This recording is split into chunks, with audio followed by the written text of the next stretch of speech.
오늘은 2023년 1월 26일입니다. 유동규 성남도시개발공사 본부장이죠. 이분이 이런 얘기를 했습니다. 이 조선일보 특종보도인데요. 대장동 지분 관련한 내용 중에 계속해서 정진상하고 김용에게 보고했다.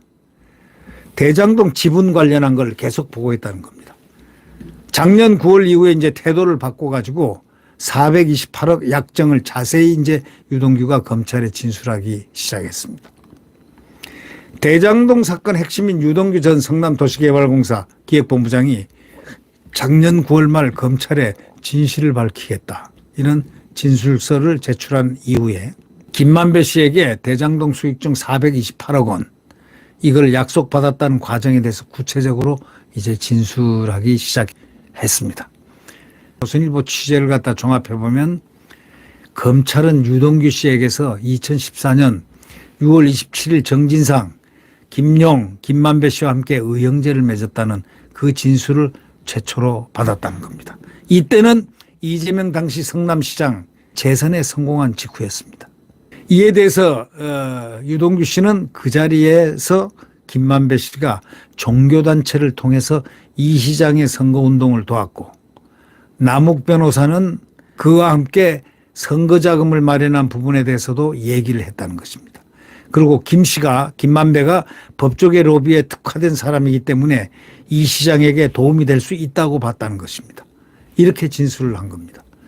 그래서 검찰은 남욱 씨가 2014년부터 4월에서 6월까지 직접 또는 김만배 씨를 통해서 유 씨에게 이재명 성남시장 재선 선거자금 명목으로 수억 원을 건넸고, 이 돈이 정진상, 김용 씨 등에게 전달된 것으로 지금 보고 있습니다.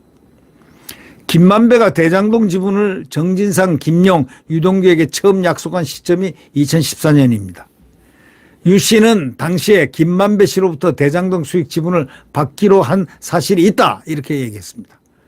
그래서 정진상하고 김용하고 다 이야기가 된 부분이다. 이거는 얼마를 어떻게 받기로 된 이 부분은 다, 지분을 받기로 된 거는 다 얘기가 된 거다 하고 새로운 사실을 밝혔습니다. 그 시점에는 정확히 지분을 얼마씩 받기로는 정해지지 않았지만 대충 그로스가 정해진 거다 이거죠. 그래서 검찰에 그렇게 진술했습니다. 유동규는 또 이재명 대표가 대장동 지분 약속을 알았는지에 대해서 당연히 정진상 씨가 이재명 시장에게 보고했다고 생각한다, 이렇게 얘기했습니다. 보고를 안 했다가 나중에 이 시장이 알게 되면 뒷감당을 어떻게 하겠냐라고 진술을 한 것으로 전해졌습니다. 대장동 지분 논의가 구체적으로 진행된 시기가 2015년 2월 이후라고 합니다. 유 씨는 김만배 씨가 자신의 지분을 늘려 저희, 그러니까 정진상, 김용, 유동규 삼형제, 의형제 맺은 삼형제에게 주기로 했던 것이라면서 김만배 씨가 정 씨에게 너네 지분이 30% 되니까 필요할 때 써라, 이렇게 확실히 말했고, 이에 정 씨가 뭐 저수지에 넣어둔 거죠, 이렇게 답했다는 것을 김만배 씨에게 전해 들었다고 진술을 했습니다. 이어서 저와 정진상 씨, 김용 씨가 3분의 1씩 나누겠다고 한 것은 형식적으로 그렇게 놔둬둔 것이고, 사실상은 이재명 시장이 쓰자고 하면 모두 갖다 줘야 하는 돈이었다고 이렇게 말을 했습니다. 유동규는 김만배가 천화동인 1호는 그분 것이라고 말했다는 그 남욱 씨 진술, 그거에 대해서 이렇게 얘기했습니다. 김 씨가 그분이라는 표현을 쓴 것은 이재명 시장을 뜻하는 게 맞다 하고 확인했습니다. 저와 정진상, 김용 씨는 모두 김 씨보다 어리기 때문에 김 씨가 저희를 그분이라고 부르지 않는다, 상식 아니냐, 이런 뜻이죠. 네. 유 씨는 김만배가 약속한 대장동 지분이 2015년 30%에서 24.5%로 줄어든 거에 대해서는 이렇게 얘기합니다.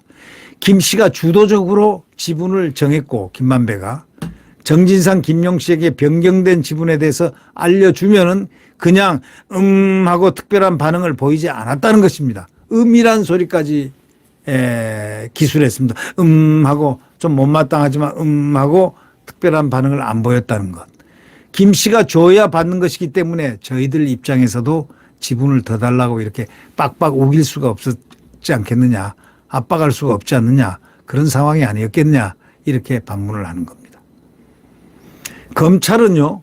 김만배가 자신의 대장동 지분의 절반을 정진상, 김용, 유동규 씨 몫으로 배분했고 함께 부담해야 하는 공통사업비를 제한 428억 원을 지급하기로 약속했다고 보고 있습니다.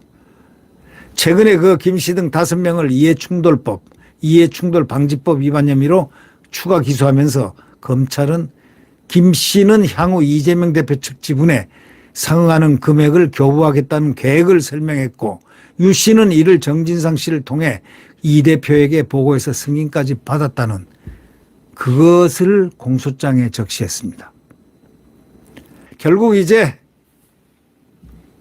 이재명 대표가 대선 후보 때 고 김문기 전 성남도시개발공사 개발사업 1차장에 대해서 얼굴도 모른다 이렇게 말했다는 허위사실 공표 혐의로 기소된 지 보름 정도 지난 때였는데 그때 이제 유 씨는 작년 12월 언론 인터뷰에서 이런 얘기를 했습니다.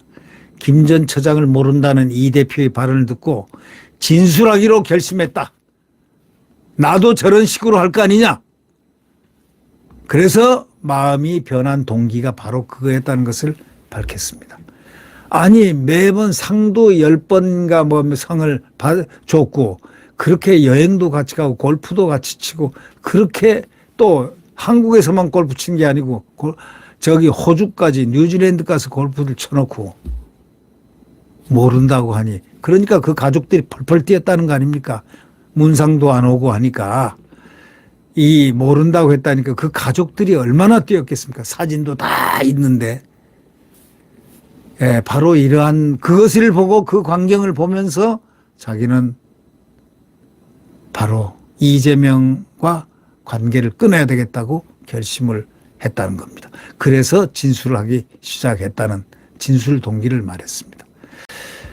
자, 어차피 이재명은 가야 할 곳이 있습니다.